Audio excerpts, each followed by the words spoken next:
Welcome back to another episode of the Outdoor Adventures podcast here on Brownfield. I'm Brent, Barnett. And on this week's show, we're joined with Jim Coffey, a biologist with the Iowa Department of Natural Resources. Jim, thanks for coming on the show. How are you doing today? I'm doing great, Brent. Glad to be with you. Well, thanks for being here. Jim, you and I have done several interviews in years past at previous places that I was at in radio broadcasting. You might catch the listeners up to speed on some of the work you do with the DNR.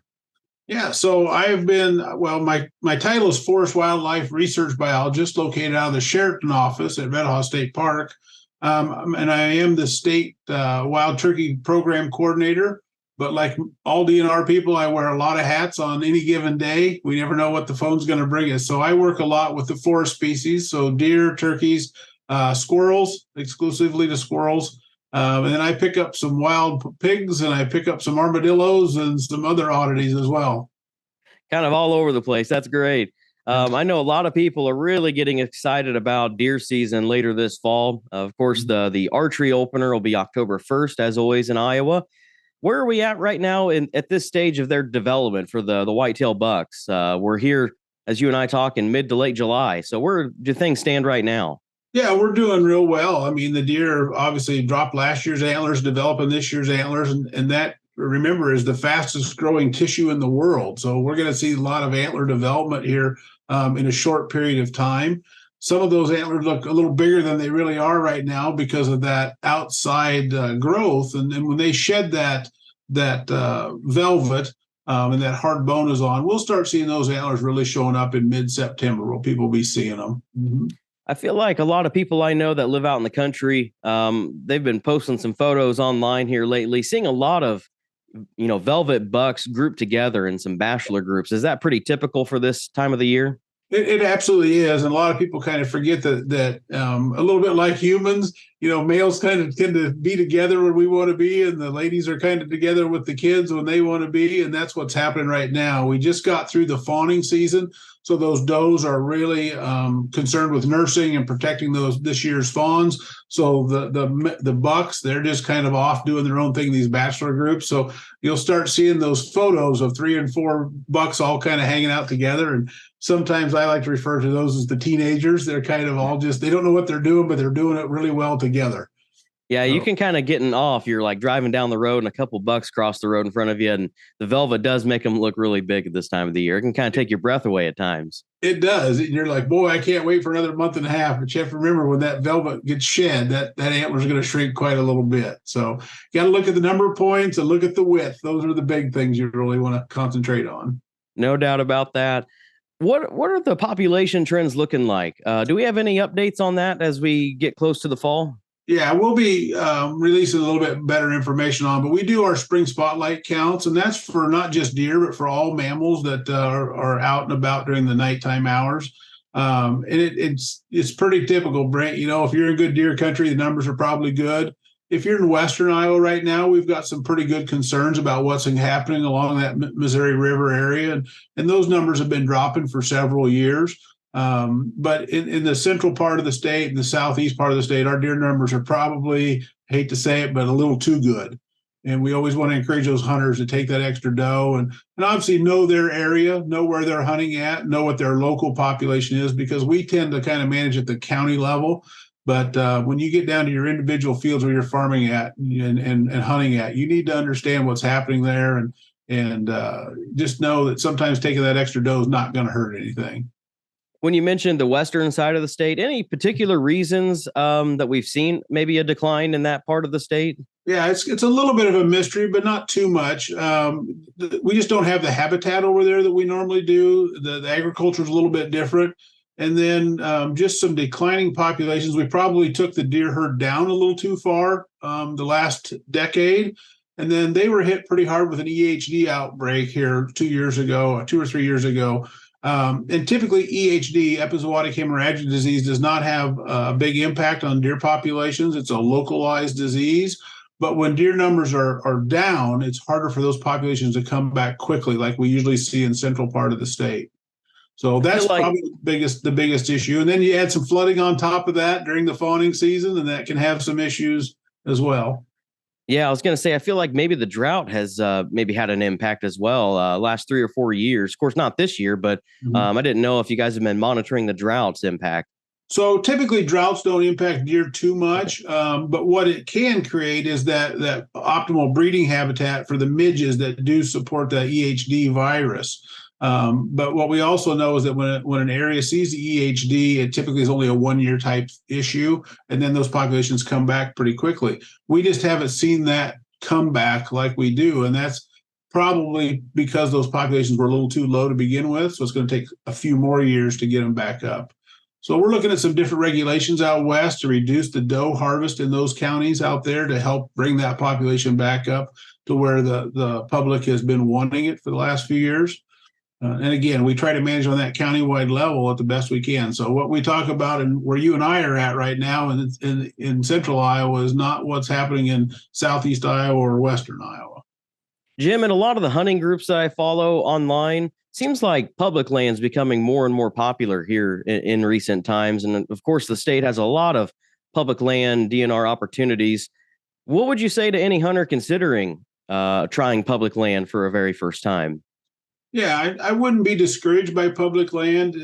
Probably the biggest area that bothers most people is when we get into that shotgun season, because we still have the party hunting mentality on a lot of our public lands where we can share tags and you get the bigger groups of people. But if you're a bow hunter, there's some unique places in the state of Iowa that are open to public hunting that really get you out there. And you made mention earlier that bow season's coming up, but you got to remember the youth season and the handicap season's coming up here in September as well. So we really have an extended deer season in Iowa, from September to really mid-January in most parts of the state. That provides a lot of opportunity for people to get out. Are there any particular regulations for public land that people should know about, whether it be hanging their stands or leaving them out there, anything like that? So that's a great question. Right now, the only thing we really have to be concerned about is that when you cannot leave private property on state lands, but there is an exemption for tree stands. You can put those out 7 days prior to the season and take them down 7 days after the season. So you have an extended time to put them out there. And that's something that we encourage people to do, to get out, do some preseason scouting, understand where those deer trails are at, get that stand up. But remember, putting a stand up on public land does not give you exclusive access to it. So if you leave it, someone else can use it. And then, of course, you cannot put any spikes, nails, or anything driving into a tree. So they all have to be strapped onto the trees. So no permanent nails, spikes, or anything like that would harm the trees. Any advice you give hunters that maybe if they come across another hunter while they're going into a piece of public, or vice versa, if they're already set up and somebody's walking in and they don't know they're there? Yeah, absolutely. Of course, first and foremost, always be safe. And it doesn't, even during the bow season, it doesn't hurt to wear orange in and out of the field, because there are other hunting opportunities going on out there, and it is public land, and there's lots of people that may be using that land for not hunting purposes as well. So as a hunter, you always have to be aware of who's out there. And then I just always express, just use that good Iowa nice. Somebody's hunting, they're out there with their free time, just like you're out there with your free time. So why would you want to interfere with somebody? If you see somebody hunting in that area, just kind of give them a nod, you acknowledge they're there, and turn around and go the other way and find a different spot, and just enjoy the outdoors as much as you can with as little conflict as possible. We're all there just to enjoy Iowa's wildlife. Well, October can't get here soon enough. I'm really excited for the season, I'll tell you that.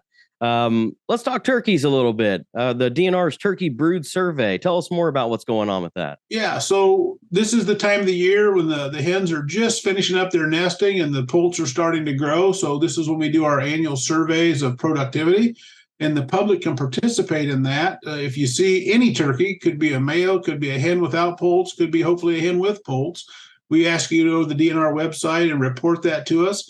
And that gives us a snapshot of productivity across the state, because, again, not all parts of the state are built the same. And then that helps us kind of understand what's happening with the population on a short-term cycle, and helps us with regulation settings and any other concerns that we might have. So I encourage anybody. We have one of the highest participation rates of any state that does this survey, and I like to keep those numbers up as high as possible, because it just gives us a little more confidence that what we're recording is what's actually happening on the landscape. Has the state been having a pretty successful turkey harvest here in recent years? We have. It's been really good, and we've had really good productivity the last 3 years, which is fairly typical with drought conditions. And because of that, we had a record harvest last year, which was around 15,000 birds. Record number of participants, about 53,000 licenses sold. So providing a lot of opportunity for people in all 99 counties, which is always fun. We always have a couple counties, Grundy County and Lyon County up in northwest Iowa. I always wait to see when they report a bird because those are the two that always straggle on. But when we get turkeys harvested and reported in all 99 counties, we're doing pretty well. Yeah, we were just driving in the southern part of the state coming back from Missouri a few weeks ago, and kid you not, middle of the day, there was a big group of all gobblers out in the middle of this bean field. And it kind of got you thinking, like, where was that at during the spring whenever I'll set up on a certain spot, right? So It was kind of cool to see them all together out there. It is. And just like you mentioned with deer earlier, same thing. Those gobblers are not with the hens right now. So they've got those little gobbler groups and they hang out together and they show off for each other. And that whole pecking order thing is still occurring of who's going to be the dominant gobbler for next year.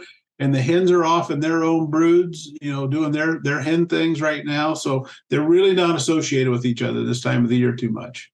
Now, I know spring turkey hunting is obviously very popular, Jim. Is there a fall season in Iowa? I wasn't too sure on that. Yep, there is. It's not it's not a real dominant season.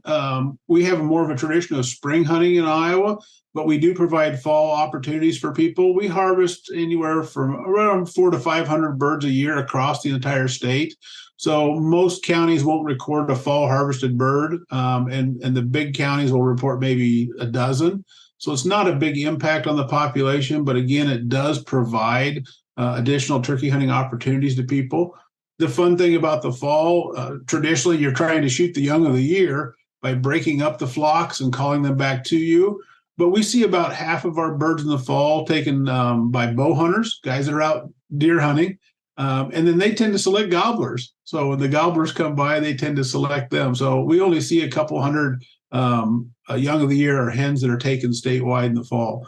So it's fun to see, though, because, as a bow hunter, you're out there for a deer and a turkey walks by and you got a turkey tag in your pocket. And now you're kind of torn between, because we all know the big buck is only three minutes away. He's coming down the trail, too. Yep, that's the way it always works. You decide to finally take the turkey and then, he steps out or takes off the other way, right? And I tell you what, that'd be quite the accomplishment with a bow because they're hard enough with a shotgun. It's very hard to shoot a turkey with a bow. And then when you add the fact that if you're actually up in a tree stand deer hunting, turkeys don't like stuff above them. So they will see you in that tree stand before that deer usually sees you in that tree stand because they're always looking up as well. So they've got great eyesight. They can see almost 360 degrees around them, and they look up and they spot you pretty quickly. I have more failures than success with turkey hunting. That's for sure. But that's okay. That's okay. Well, that's how you learn, right? All depends on how you define success, because I've had lots of days where I go home with no turkey that have been pretty good turkey hunting days. Yep, no doubt. Jim, as we wind down, lastly, August will be coming up soon, and that's when the DNR always hosts the Roadside Survey for the pheasant populations, right? Yeah, absolutely. Usually August 1st to August 15th is our target date each year. We'll be looking at small game, which is typically considered our pheasant roadside counts, but we're looking for quail. We're looking for rabbits as well. And that gives us a good indication of what the productivity is. In Southern Iowa, a lot of rabbits right now, so I expect there to see those numbers to be high. Been seeing some pheasants and hearing lots of quail. Always like to hear that. So that'll be coming up, and then we try to get that report out first part of September as quick as we can, so people can start making those fall plans about where they want to go pheasant hunting at and how they're going to spend their time between the tree stand and behind the dog and on the marsh. Lots of things are going to be happening in the fall real quick.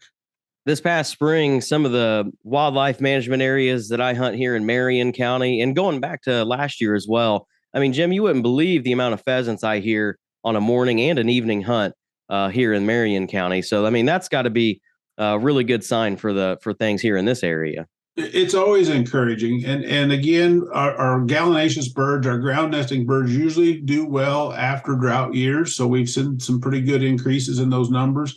And then pheasants and quail are heavily impacted by especially deep snows. and we've had some fairly mild winters, and we've had some bad spots in the winters, but not too bad. And so we carry those breeding birds over, and then we have good production in the spring, and then hopefully we get to enjoy that the next fall.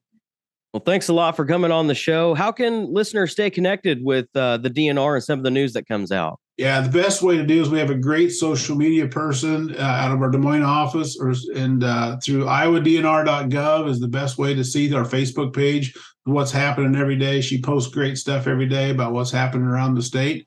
And you can always check out all of our press releases at the same website. Jim, thanks again for coming on the show. Good to catch up with you. Anytime, bud. Appreciate it. Let's get outside.